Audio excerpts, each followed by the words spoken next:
নমস্কার বন্ধুরা, আজ চলে এসেছি আরও একটি নতুন ভিডিও নিয়ে। পয়লা বৈশাখের দিনে বাড়ির সদর দরজায় বেঁধে দিন এই একটি জিনিস। এতে আপনাদের সংসারে আসবে প্রচুর অর্থ, দূর হবে দুঃখ এবং দারিদ্রতা। আসুন বন্ধুরা, পুরোটা জেনে নেওয়া যাক। তার আগে বলি বন্ধুরা, আপনাদের কাছে একটাই অনুরোধ, আপনারা ভিডিওটা পুরো দেখুন। বন্ধুরা, আর মাত্র একটি দিন পরেই আসবে পয়লা বৈশাখ, একেবারেই বছরের প্রথম দিন। সব কাজেই বলা হয় বছরের শুরু বা বছরের প্রথম দিন যেমন কর্ম করবেন তেমন ফল পাবেন। এছাড়াও বন্ধুরা, অনেক বাড়িতে কর্ম ভালো করলেও সেই সকল বাড়িতে দুঃখ দারিদ্রতা দেখা দেয়। তার কারণ হলো সেই সকল বাড়িতে রয়েছে বাস্তুদোষ বা নেগেটিভ এনার্জি, যার ফলে বাড়ির উন্নতি একেবারের মতো কমে গেছে। যদি আপনাদের বাড়িতে থাকে বাস্তুদোষ, যদি থাকে দারিদ্রতা, যদি থাকে দুঃখ, তাহলে অবশ্যই আপনারা একেবারেই বছরের প্রথম দিনে সদর দরজাতে এই জিনিসটি শুধুমাত্র বেঁধে দেবেন। তারপর আপনারা বুঝতে পারবেন আগামী নতুন বছর আপনাদের খুব ভালো কাটতে চলেছে। বন্ধুরা, সেই জিনিসটি কি এবং সেই জিনিসটি কিভাবে সদর দরজায় বাঁধবেন, তার জন্য আপনাদের পয়লা বৈশাখের দিনে অনেক সকালে ঘুম থেকে উঠে বাসি বিছানায় বসে নিজের হাতে তালু দর্শন করে মা লক্ষ্মীকে প্রণাম করতে হবে। প্রথমেই কিন্তু ঘুম থেকে উঠেই আপনাদের এই কাজটি করণীয়। এরপর বাড়িতে যে সকল বাসি কাজকর্ম থাকে সকল কাজকর্ম সেরে নেবেন। ঘর বাড়ি পরিষ্কার পরিচ্ছন্ন করে আপনারা স্নান করে নেবেন। বন্ধুরা, যতটা তাড়াতাড়ি পারবেন এই দিন অর্থাৎ বছরের প্রথম দিন তাড়াতাড়ি স্নান করার চেষ্টা করবেন।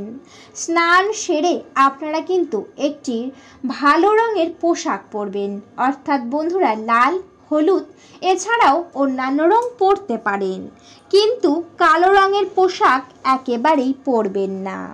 কালো রং সর্বদাই অশুভ বলা হয়, তাই একেবারেই আপনারা কালো রঙের পোশাক পরবেন না। সেই সুন্দর এবং পরিষ্কার পোশাকটি পরে আপনারা প্রবেশ করবেন আপনাদের বাড়ির ঠাকুর ঘরে।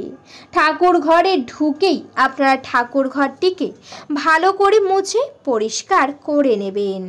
বন্ধুরা, এই দিন অর্থাৎ বছরের প্রথম দিনে সকল দেবদেবীকে নতুন পোশাক পরাতে হয় এবং ঠাকুর ঘরকে সুন্দর করে সাজাতে হয়, তবেই কিন্তু বাড়িতে উন্নতি হয়। তাই আপনারা আপনাদের সামর্থ্য অনুযায়ী অবশ্যই সকল দেবদেবীকে সুন্দর করে সাজাবেন।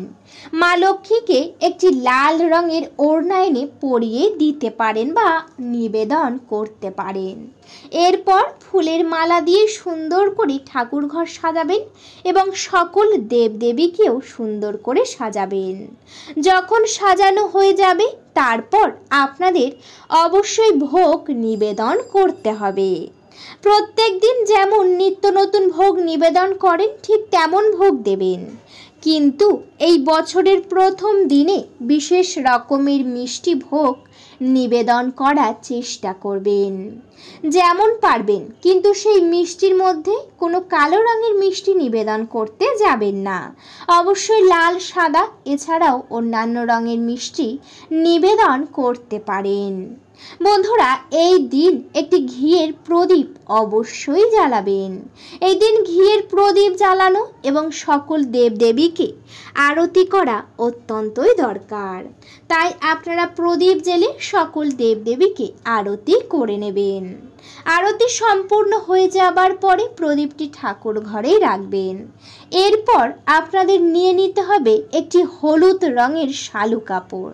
হ্যাঁ বন্ধুরা, একেবারেই ঠিকই শুনেছেন বন্ধুরা, এই কাজের জন্য হলুদ রং লাগবে।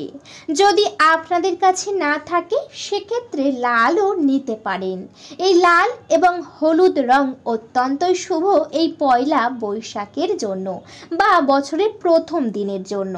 তাই যেটা সম্ভব হবে সেই রঙের শালুক কাপড় নেবেন। এরপর শালুক কাপড়টিকে একটি যে কোনো পাত্রের উপরে বসাবেন বা ভালো করে পেতে দেবেন সেই কাপড়টিকে। এরপর উপর থেকে সামান্য গঙ্গার জল আপনারা ছিটিয়ে দেবেন। ছিটিয়ে দেওয়ার ফলে সেই কাপড়টি একেবারে শুদ্ধ হয়ে যাবে। তারপর আপনাদের যে কাজ করণীয় তা হলো বন্ধুরা, অবশ্যই সেই শালুক কাপড়ের মধ্যে আপনারা রাখবেন 3টি লক্ষ্মী কড়ি। হ্যাঁ বন্ধুরা, একেবারেই ঠিকই শুনেছেন। এই কাজের জন্য অবশ্যই লাগবে 3টি লক্ষ্মী কড়ি। সেই লক্ষ্মী কড়িগুলির উপরে আপনারা ভালো করে গোলাপ সিঁদুরের ফোঁটা বা টিপ দিয়ে দেবেন সেই 3টি লক্ষ্মী কড়ির উপরে। এরপর কড়িগুলিকে সুন্দর করে শালুক কাপড়ের উপর সাজিয়ে বসাবেন। সেই কড়ির উপরে সামান্য পরিমাণ আপনারা আতপ চাল দেবেন। সেই আতপ চাল যেন একেবারেই গোটা হয়, কোনোভাবেই ভাঙা হলে চলবে না। সামান্য পরিমাণ 3টি লক্ষ্মী কড়ির উপরে দিয়ে দেবেন। এরপরে যে জিনিসটি দিতে হবে তা হলো একটি গৌমতী চক্র। বন্ধুরা, এই গৌমতী চক্র এবং লক্ষ্মী কড়ি মা লক্ষ্মীর অত্যন্তই প্রিয়। ঠিক তেমনি এই অন্ন অর্থাৎ বন্ধুরা এই চালও কিন্তু অত্যন্তই প্রিয় মা লক্ষ্মীর কাছে। তাই এই 3টি জিনিস একত্রে নেবেন। আপনারা যদি মনে করেন গৌমতী চক্র হয়তো আপনাদের কাছে নেই, কোথা থেকে নিয়ে আসবেন, সেক্ষেত্রে যে কোনো দর্শকর্মার দোকানে গিয়ে আপনারা পেয়ে যাবেন। এবং সেই গৌমতী চক্রেও কিন্তু আপনারা সিঁদুরের টিপ বা ফোঁটা দিয়ে দেবেন। এই 3টি জিনিসের উপরে একটি ফুল অবশ্যই দেবেন। এরপর পাত্রটিকে নিয়ে মা লক্ষ্মীর কাছে আপনারা অর্পণ করবেন। তারপর শাঁখ কাঁসা ঘণ্টা বাজিয়ে সকালে পয়লা বৈশাখের পূজা বা বছরের প্রথম পূজা সম্পূর্ণ করবেন খুব সহজেই বাড়িতে। কিছুক্ষণ বাইরে থাকবেন প্রণাম সেরে, কিছুক্ষণ পরে পুনরায় ঠাকুর ঘরে প্রবেশ করবেন, সমস্ত ভোগ তুলবেন, জায়গাটিকে পরিষ্কার এবং পরিচ্ছন্ন করে নেবেন। এরপর প্রণাম সেরে যে পাত্রটি মায়ের কাছে রেখেছেন হাত জড়ো করে প্রণাম করবেন এবং আপনাদের বাড়ির সকল সমস্যা জানাবেন। তারপর পাত্রটিকে তুলে নিজেদের কপালে 3 বার ভালো করে ঠেকিয়ে নেবেন বা ছুঁয়ে নেবেন। এরপর পাত্রটিকে ঠাকুর ঘরে রেখে সেই হলুদ শালুক কাপড়টিকে ভালো করে বেঁধে একেবারেই পুঁটলি করে নেবেন। যখন পুঁটলি করা হয়ে যাবে তারপর সেই পুঁটলির গায়ে একটু গোলাপ সিঁদুর দিয়ে স্বস্তিক চিহ্ন অবশ্যই আপনারা অঙ্কন করবেন। ঠাকুর ঘরে যে গোলাপ সিঁদুর থাকে সেই সিঁদুর নিয়ে শালুক কাপড় পুঁটলি করার পরে স্বস্তিক চিহ্নটি করতে হবে। এরপর শালুক কাপড়টিকে নিয়ে মা লক্ষ্মীর নাম জপ করতে করতে আপনারা সোজা সদর দরজা বা মেন গেটের সামনে যাবেন। এরপর মেন গেটের সামনে দাঁড়িয়ে চোখ বন্ধ করে নিষ্ঠা সহকারে মা লক্ষ্মীর নাম বলবেন 3 বার। তারপর শালুক কাপড়টিকে একেবারেই সদর দরজার উপরের দিকে অবশ্যই বেঁধে দেবেন এবং এমনভাবে বাঁধবেন যাতে একেবারেই কারোর নজর না পড়ে, সবসময় যেন চোখের আড়ালে থাকে, সহজে কারোর নজর গিয়ে না পৌঁছায় সেই শালুক কাপড়ের উপরে। ভালোভাবে বাঁধবেন যাতে তার ভিতরে থাকা মঙ্গল সামগ্রীগুলি যেন বাইরে বেরিয়ে না আসতে পারে, তেমনভাবেই আপনাদের বেঁধে নিতে হবে। বাঁধা সম্পূর্ণ হয়ে যাবার পর প্রণাম সেরে আপনারা বাড়ির মধ্যে চলে আসবেন। বন্ধুরা, চেষ্টা করবেন এই কাজটি গোপনে এবং একা একাই করার।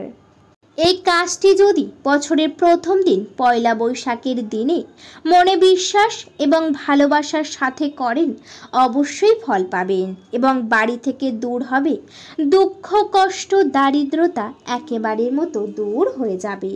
এই কাজটি করার সময় মনে বিশ্বাস রাখা অত্যন্তই জরুরি।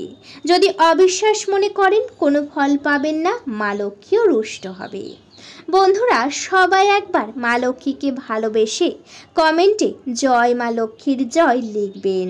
ভিডিওটা এই পর্যন্ত। ভিডিওটি যদি ভালো লেগে থাকে অবশ্যই ভিডিওতে একটি লাইক করবেন, শেয়ার করবেন এবং সাবস্ক্রাইব করে আমার পাশে থাকবেন। আজকের মতো আমি বিদায় নিলাম।